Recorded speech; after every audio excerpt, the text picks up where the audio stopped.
ba'zida yugurib, ba'zida so'kuldab, ba'zida mengib 2,5 soat deganda tibbiy universitetga yetib keldi. Lekin maktabning ichiga kirib, bir xil rang, bir xil fasondagi rat-rat binolarning oldiga kelganda tantirab qoldi. O'tganda kirgan yotoq binosi qaysi bo'lg'aydi?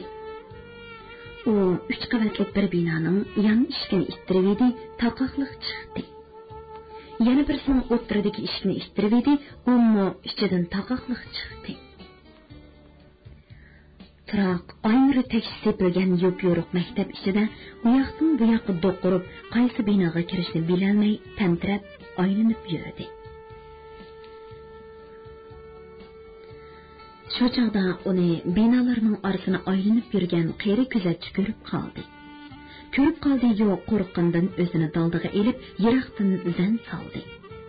Birdamda kuzatishdan keyin kuzatchi o'z-o'ziga shivirladi.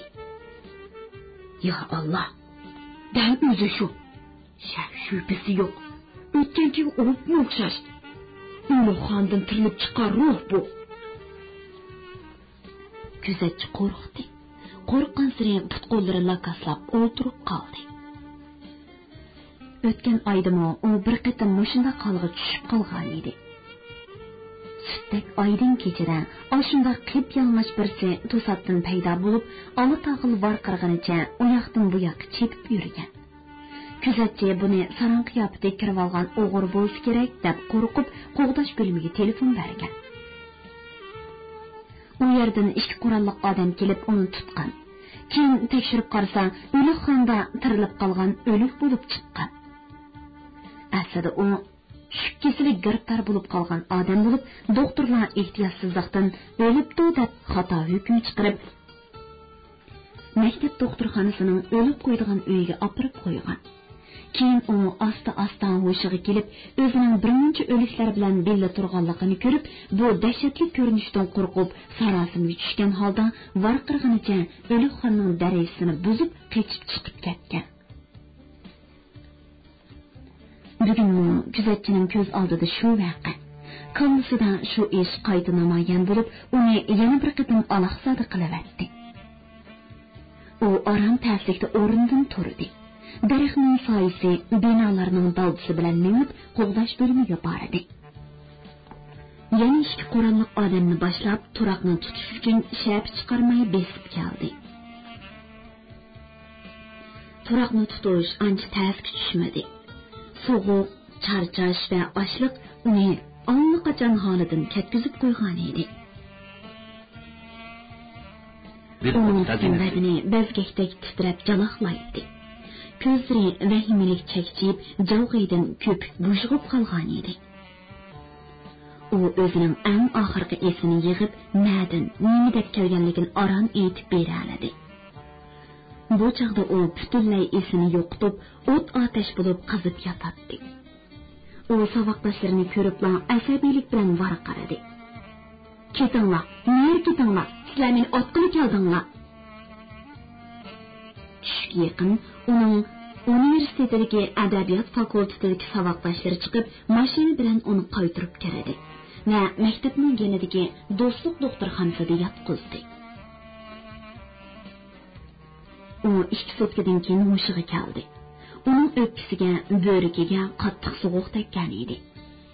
Bir mezgillik davolashdan keyin u o'ziga mas'ul bo'lgan doktorning kasal tarixiga doir savollariga bunday javob berdi. "Doktor, sizga rostini aytay, mening zodini qo'yishim to'ymadi. Chiday olmadim.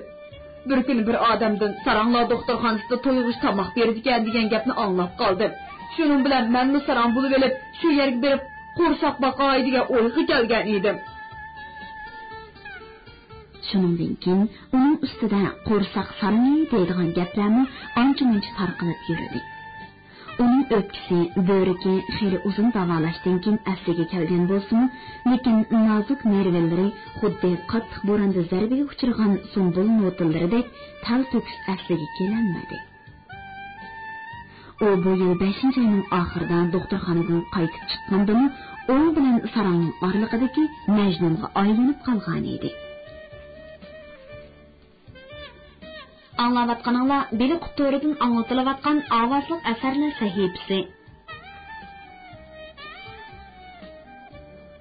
Aqniyaz dərsdən düşüb, kütüpxanaga beriş üçün aldırış ketivatqanda, fakultet o'quvchilar uyushmasidagi birisi tovlab to'xtatdi.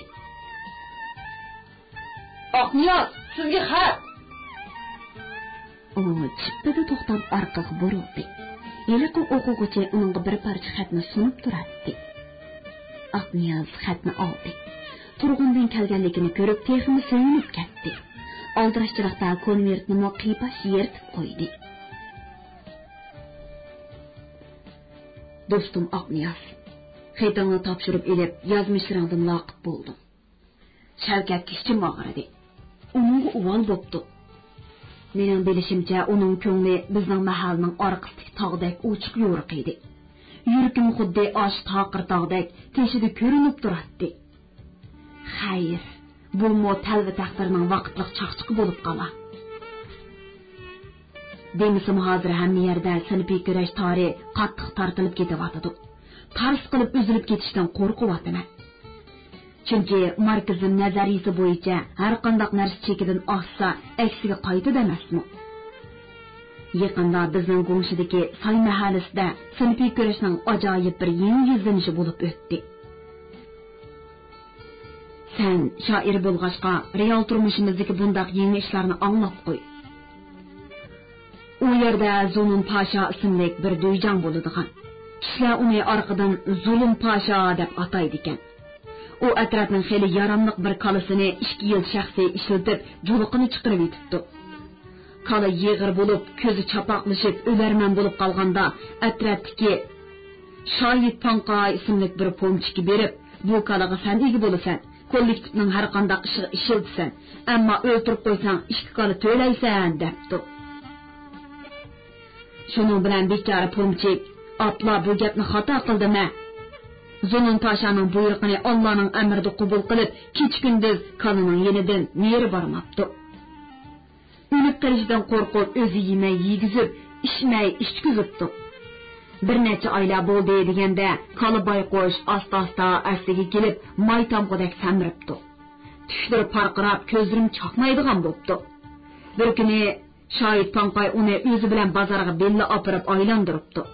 Mo'rit kelganda shuni aytib qo'yay adosh. Bu yerdagi dehqonlarning xarakteri alohida.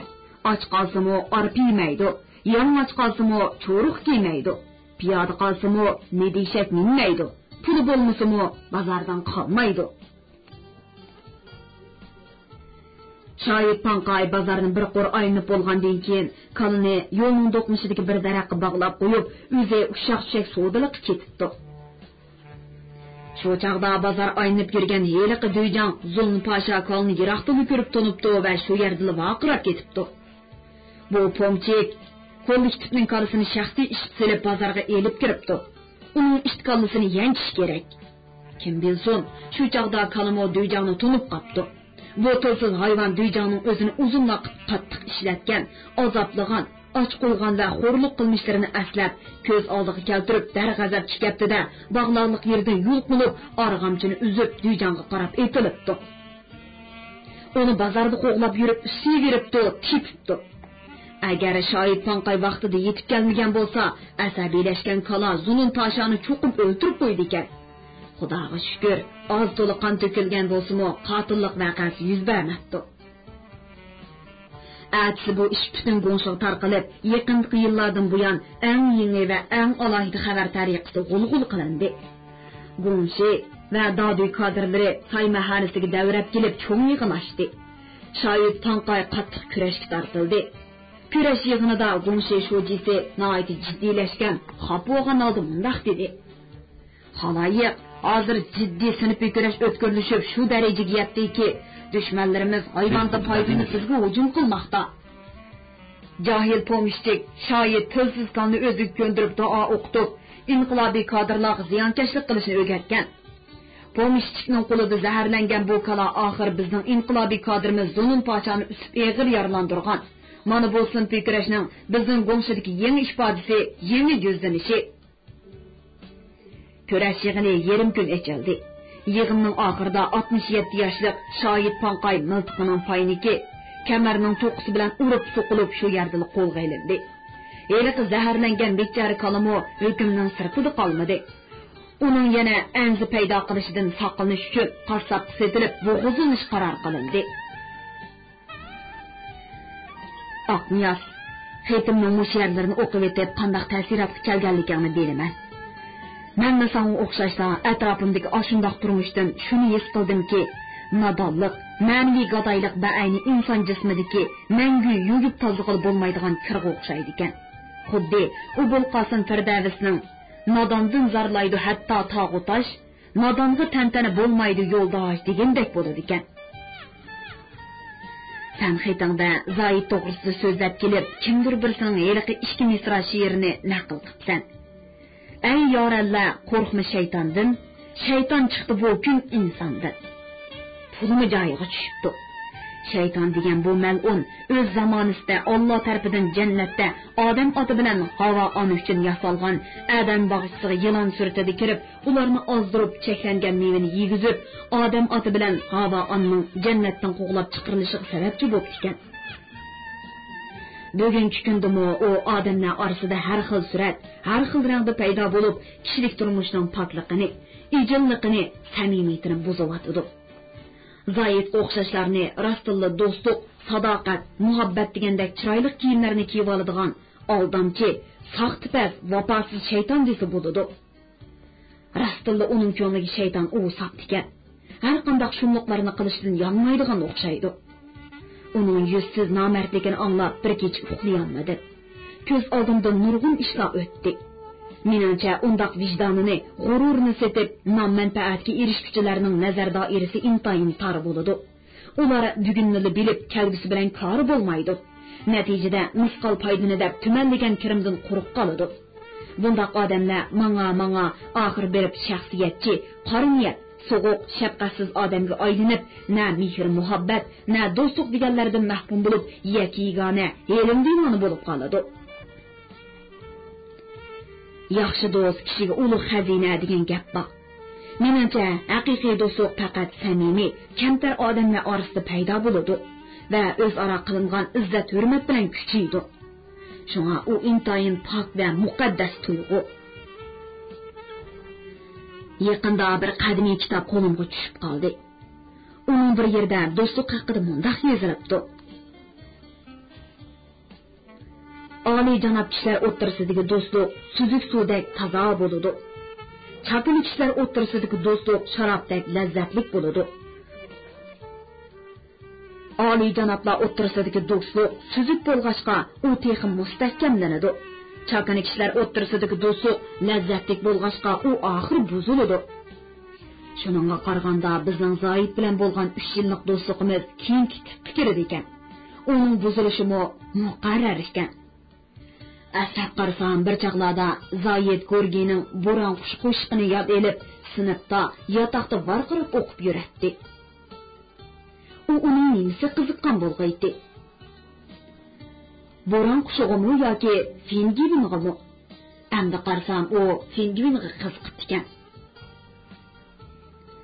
Do'stim, Shavkatni haqiqatan qora bosqandakli bir ish bo'pti. Uningda shundoq bir ulug' muhabbat, salobat ham ta'sir bor edi. Bizga-chi faqat menda intilish, senda ilhom, Zoidda bo'lsa ulug' nazariya so'zlashda bor edi. Shavkat o'z vaqtida biz 4 do'stning ma'naviy turkimiz edi. Esingdami? Uning gazet jurnallarida e'lon qilgan maqolalarini sinfda o'qib muhokama qilganda Salim apandi nima degan edi? Shavkatning maqolalarida Tolstoycha ravon uslub bilan Turgenovcha lirik hissiyat bor. Mana bu bir talabchan ustozning o'z shogirdiga bergan odil bahosi, umidi ham qizg'inlik edi. Uning heriqi vaqtda stilistik muallimi topshirgan fazilat, ruh, ma'naviy ko'z degandek temalar asosida yozib, birlashma darsxonada o'qib olqishlangan maqolasidagi muning so'zlar yilg'icha yodimda turibdi. Biz yashayotgan nachar foydasiz muhit balkim bizga nihoyat cho'l bir omad keltirishi mumkin. Nachar sharoit bizning tirishib olg'a ilgirishimizning harakatlantirgich kuchi bo'lib qoladi. ehtimol Beethoven gaz bo'lg'achqilar eng yoqimli mashhur simfoniyalarini ishlab chiqqandir. Agar Dostoyevskiy o'z vaqtida g'oyasi ruhiy azobga duch kelmagan bo'lsa, 26 kunda Qamovozdek mashhur asarni yozib chiqolmagan bo'ladi. Azob va besim ayni vaqtda bir xil qudratli ma'naviy kuch. Mana shunda umidvor, irodalik yaxshi bir o'quvchining bugungi kunda tuyuqsiz tutqun qilinib, so'roq tortilayotganligiga hech aqlim yetmayotdi. Danishmandlar to'g'ri aytibdi-kan. Eshak holva dedi, yedi samonni, talak paraq atmadi, yaxshi yomonni. Niyoz, men hamisha bundoq o'ylayman. Odam hamon bir kuni yiqiladi. Lekin u yerga emas, al-og'inisining quchqiga yiqila olsa, mana u o'z qadr-qimmatini haqiqiy topgan bo'ladi. Shavkat yiqilibdi, garchi vaqtli bo'lsin-u. Mo'shundoq chog'da men uning endi bo'lolmaganligim uchun bakmi afsuslandim. Lekin yana bir tarafdan sening bo'lganligingdan ko'nglim to'q bo'ldi. U sening yoningda, sening quchqingda turibdi. Sen uning holiga yetsan, u sen bilan o'zini kuchli, mag'rur sezadi. Chunki samimiy do'stlikning o'zi tangdoshsiz kuch-quvvat. Uningga mening yolqinlik salomim bilan Ömer Hayyamning buni 2 misra beytini yetkazib qo'y. Jafo azob chekib odam hur bo'lur, sadabti qamilib qatri dur bo'lur. Yiroqda bo'lsam-mu, ko'ngil rishtimiz uzilgani yo'q. Men uning qayg'u azoblariga tang o'rtoq. Men hozir nohilik planlash atrofida vaqtli ishlayapman. Maktabda o'rganib qo'ygan xanzo tili asqatdi. Olikalta ko'targan bir nechisiga tilmochilik qilyapman. Shuni japoliqroq. Attiganda bir ishtimonni belgi tutib, uydan chiqishcha g'ungshi yezini yurimiz. Hozircha xo'sh.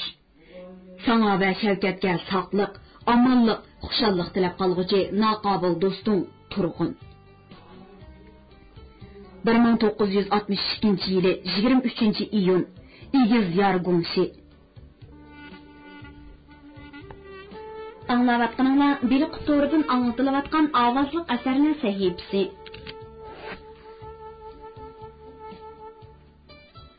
Ikkinchi qism. İjdahat, nam, sevgi.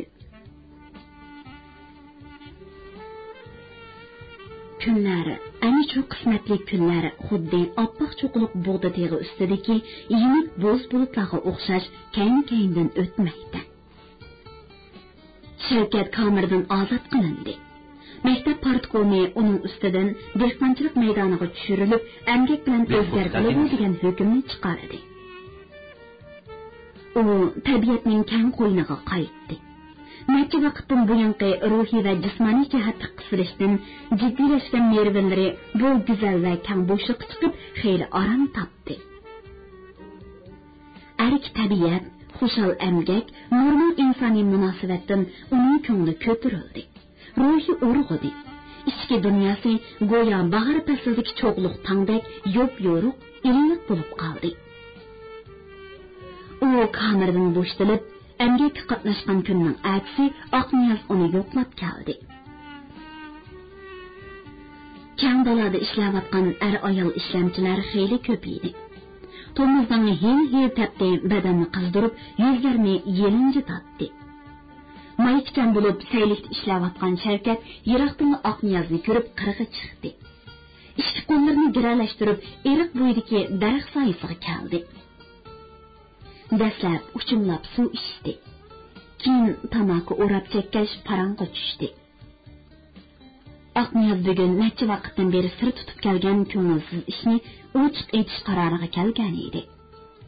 Shunga qo'lidagi ochiq tamakini orqa-orqadan bir nechini sho'rab, shuning kuchi bilan oxir eg'iz ochdi. Adash, Shavkat, endi ig'ir kelsimu badamgani ko'ngilda chiqirdi. U Zoyitni tepib oldi. Bu gaplardan Shavkatning dili xun bo'lib ketdi. Lekin uzoqqa bormay bu xil dilxunlik boshqa narsaga, o'zini bilishga, tasalliga va ko'ngilni erkilatadigan bir xil xushbo'y bazlashga aylandi. U xuddi tomirlarida shuvuldab eqilayotgan issiq qonlarni sovutmoqchi bo'lgandek, ikki qo'lini eriqdagi so'g'oq beg'ishg'ichilab bir holda jimmida turdi. Keyin qo'lini suvdan elib, qonsirayotgan o'pkada qizirib ketgan yo'l qo'l bilan dastlab taqir beshini, keyin yuzini silab turib mundoq dedi: "Kerak yo'q adash. Peshonamga tutilgan qismat shu o'xshaydi. Bu dunyodan armon bilan ketadigan o'xshayman. Bo'pti. Dunyoda armonsiz odam bormi? Aytishlar qaraganda Xudomo odam otini mukammal yarata olmaganligidan armon dishgan." Aqniyaz Shavkatning mungluq, o'ychan ko'zlariga qarab xiyolga patdi. Bu ko'zlar bir necha yillik do'stlik yo'lida biror qitim samimiyatsizlik va qizg'anish bilan olib boqmagan edi. Bu ko'zlar do'stlarga nisbatan hamon samimiy mehribonlik bilan yalqinjab turardi. "Men sening bu ishlarga to'g'ri qaraya oladiganligingga ishondim", dedi Aqniyaz xeyli uzoq sukutdan keyin. "Muhabbat to'lim pok, muqaddas bir hissiyot. Shunga uningda guldek chiroy, shirin shikar so'z, isil sovg'at bo'lmasin bo'layveradi. Biroq zodi kam bo'lsa bo'lmaydigani qo'sh yurakning bir-birini tushunishi. Har holda sizlarning oranglardagi tushunish dal vaqtida bo'ldi. Bo'lgandan mujmal emas, uzun kesil bo'ldi." Shavkat beshini langshitib qo'ydi. O'zoyidan endi uning bu haqda gap qilg'usimi, gap anglag'usimi yo'qdek qiladi. Ayrıladigan chaqda Aqniyaz uningga bir ishni topar edi. "O'g'illikka shanbishgan bir necha mil sening yerim yot erkinlikka chiqqanligingni tabriklash, qarshi elish ziyofati qilmoqchi. Kashlik tomoqdan keyin bizning yotoqqa borgin.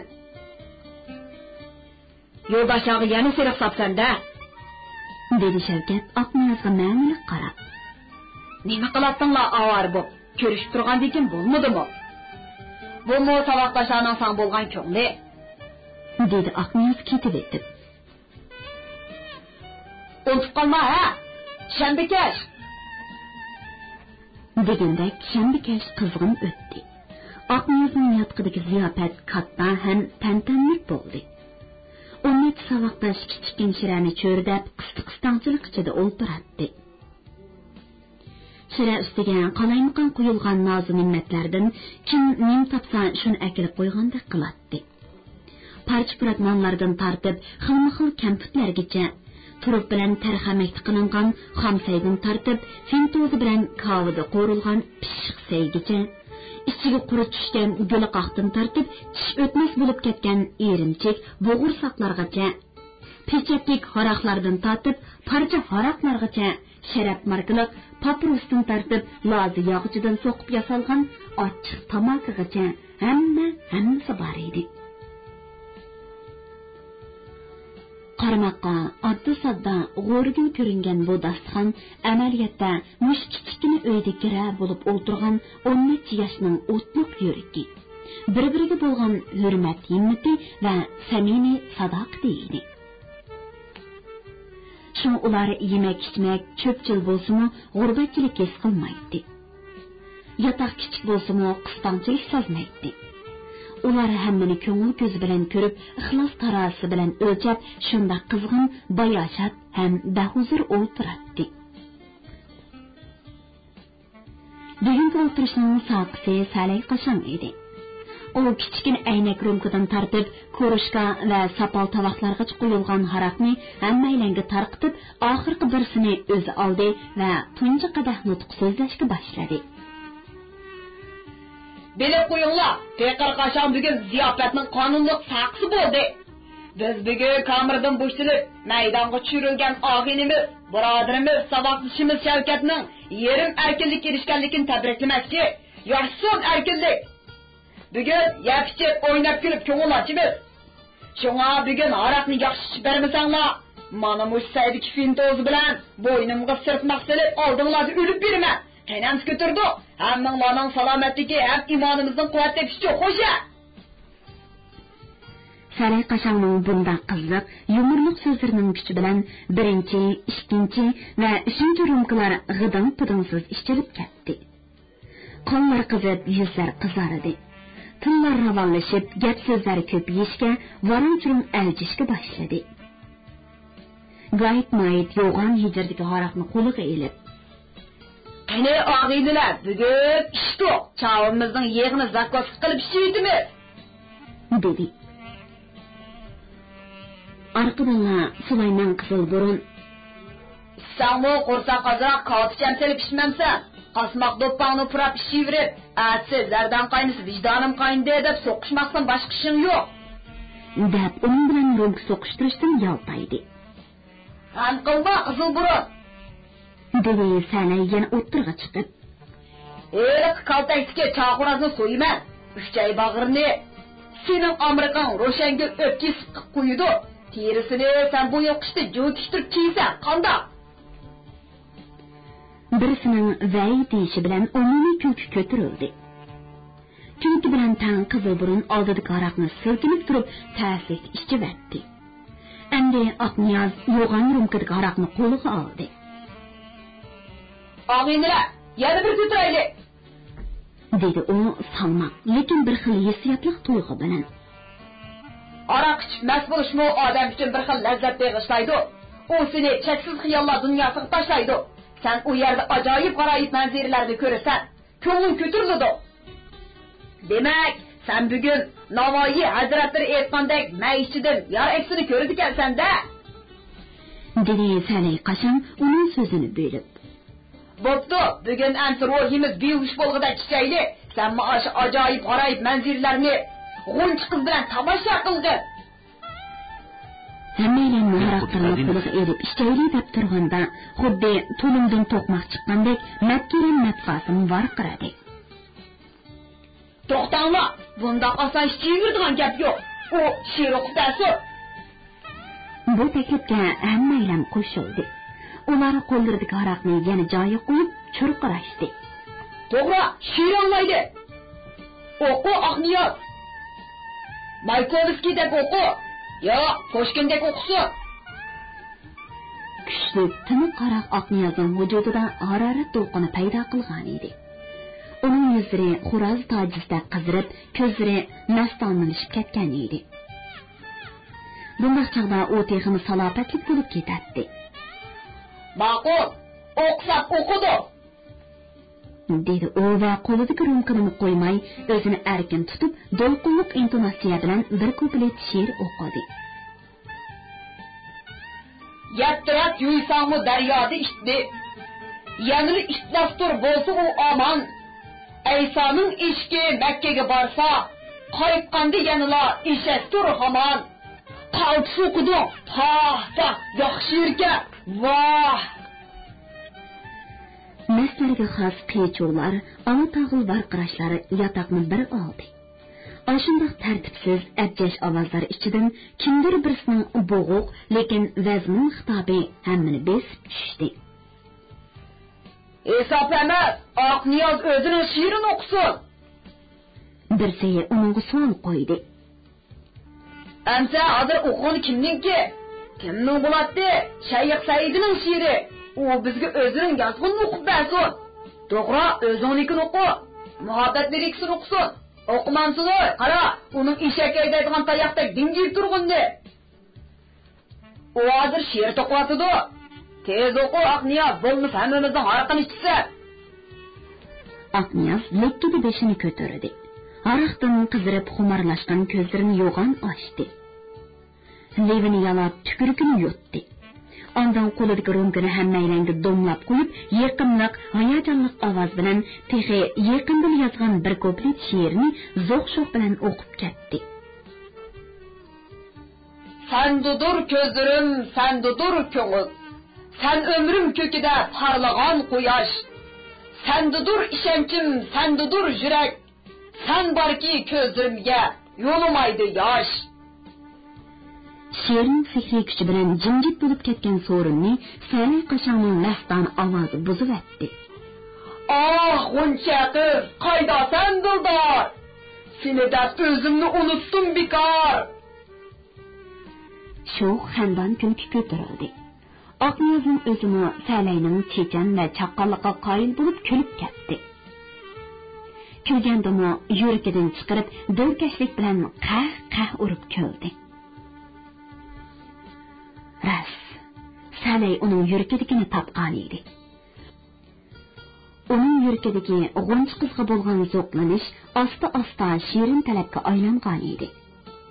Talab bo'lsa orzuga, orzu hissiyotga, hissiyot bo'lsa oxir berib sevgiga aylangan edi. Lekin shu kunlarda u ma'shuqsiz oshiqlikning azobini yetkuch tortib o'tadi.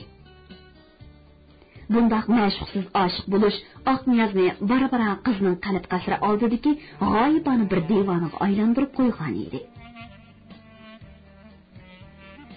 Lekin u G'uncha qizga bo'lgan bundaq pok, yolqinlik muhabbatini oshiqona qalbida pinhon saqlab kelyotdi. Oqniyoz adosh, sen G'uncha qizga bo'lgan hissiyotingni xuddi Chexovning g'alabdan desek ne qoplab kelyapsan?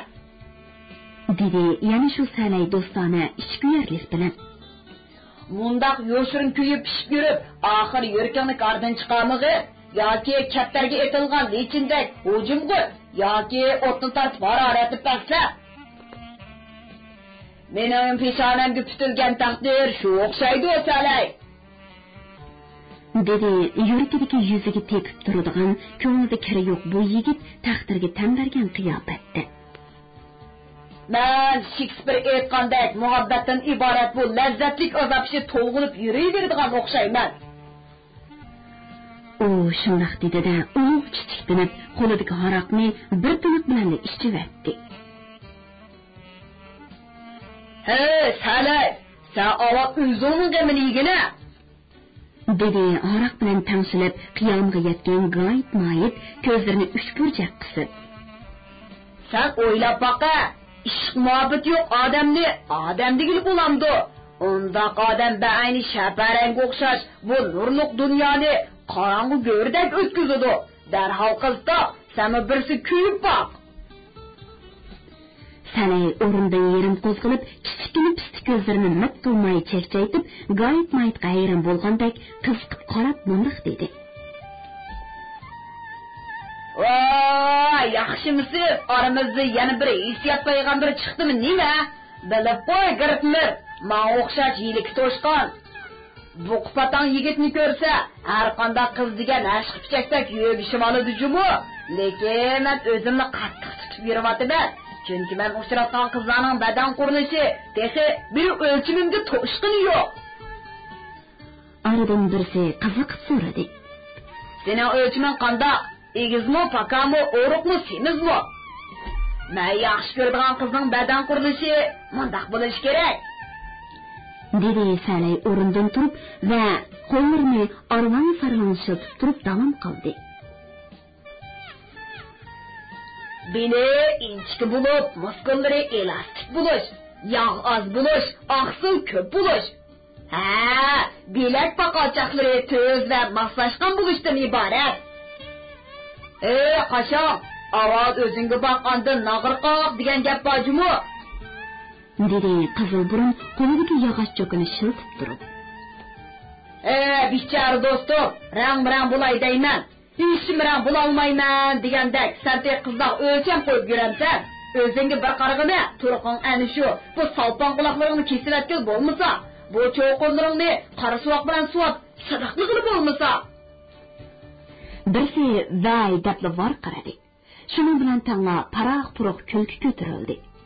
Salayning o'zini kulib ketdi. Bunun ichida aroqni buqurib ichib, kulkini murodiga yetkazib kulib, butun so'rinning payzini o'g'irlab, hammadan tinan va hammadan sagak o'tirgani Shavkat edi. Bugun uning rostli ko'ngli echildi. Dili yoyradi. O'ylab qarasa, uning do'stlari, saboqdoshlari, tangtushlari bilan mushundoq ko'ngillik jam bo'lib, dilkashlik bilan ham suhbat bo'lmaganiga xeyli uzoq vaqtlar bo'ldi. Bu jarayonda u xushalliq, kulki, chaqchaq deganlarni unutib qolgani tas qapti. Bugun u go'yo o'z aksiga, o'z mohiyatiga, o'z to'piga qaytgandek shunda xushal ham rozi bo'lib qoldi. Shun o bütün sorunning tayzini o'g'irlab, shuncha ism mas bo'lmay, chaqchaqning, qiziqchilikning, kulkining qantini cheqib, huzurlanib o'ltiradi. Endi qaysidir birisining taklifi bilan o'tirish soz naqsha qarab yuzlandi. Yotoqdan ko'ngli bo'lsa-mu, payda tarilari joyida bir do'ttar bor edi. Bugun bu yerda yelim g'ijak bilan sovut tap bo'lmasa-mu, lekin buning ichidagi bir nechasi do'ttar havaskorlari edi. Oldi 5-6, kayni 2-3 naqshga chelib ayta olaydi. Qani, do'ttarni kim chaladi? Dedi Aqniyaz karavatning beshiga esilgan do'ttarni qo'liga elib. Sen chala olamsan, giribmiri? Yo, qizil burunli be. Dedi gayet mayib bir kamtutni xuddi oq qumoq yegandek ko'sildirib chaynab turib. O mende yaxshi chaladi, men naqshiga yondishay. Do'ttarni qizil burun oldi. Uyoq buyiga qarab qo'yib, xayrakni tupurib qo'ydi. Ondan quloqni birdan oldiga, birdan keyniga to'lg'ab yurib, sozlashga boshladi. Sazlab bo'lib xuddi usti sozandilardek tez va chaqqan harakatlar bilan allaqandoq bir marg'ulga tirilishib beqib, ondan nimaga chalamas degan ma'noda yendikilarga qaradi. Ko'ngil podsho, nimani xohlasan shuni chal, dedi birisi. Ya, u bevafoni chalsin, deb itiroz bildirdi yana birisi. Hammamiz aytamiz. Qizil burunni yaxshi ko'radigan ham havas bilan aytadigan maqsad shu edi. Shuni u boshqalarning og'zidan chiqib bo'lguncha do'ttarni qo'rsqiga terab, pauz urishga boshladi. Saz, mulluq, naqshimo muyishchidan to'ralgan orzu armondek miskin ham pag'onliq edi. Senni qilding bevafo, meni qilmas demagin. Meni ko'ylarda yurasan, meni bilmas demagin. Meni qildim men sana bevafolik qilg'ani. Yuragimga dard selib, bag'ir tashliq qilg'ani. Masman, mastonaman, mas bo'lmasam ishchamdaman. Masligimga paylamay, yoqam yirtib yig'lamdaman. Naqshining dastlabki misralarini qizil burun aytgan bo'lsa-mu, oxiriga kelganda go'yo to'risini echivatgidek shovqinliq bir umum xo'rga aylanib ketdi. Naqsha Shavkatni asir qilib oldi. U go'yo o'ziga tuyuqsiz qanot paydo bo'lib qolgandek, poyonsiz ko'kka qarab parvoz qilmoqchi bo'ldi. Shu topda uni bu dunyoning hamma qismatlari, u ko'rgan xushalliqni, xotiliqni, rahatmi, azobmi, umidmi, umidsizlikmi, muhabbatmi, nafratmi taraf-tarafdan yopirilib kelib qo'rshib olgan edi. Naqsha uzilmay bir-biriga o'linib, shodlik bilan hasratga to'lgan yuraklardan uzilmay chiqaverdi. U xuddi toshliqlardan yerib chiqib, yiroqlarga o'xchagan va o'z yo'lda nurg'un qaqasliqlarni gullab yashnatgan mo'ldir buloqlarga o'xshash bu yerga to'plangan bir muncha yerim och, yerim to'q yigitlarning chanqoq qalbi bilan holsiz jismini to'yindirib, sagitib o'tmoqda edi.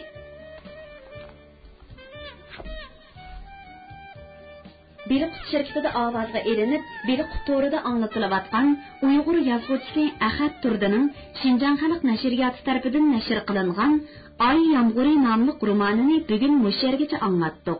Davomini atki anglatishimizda davomli anglatamiz. Bu roman Shinjangning har qaysi joylaridagi Shinxoy kitobxonalarida sotiladi. Do'stlarning bu romanni sotib olib saqlab qo'yishini alohida tavsiya qilamiz.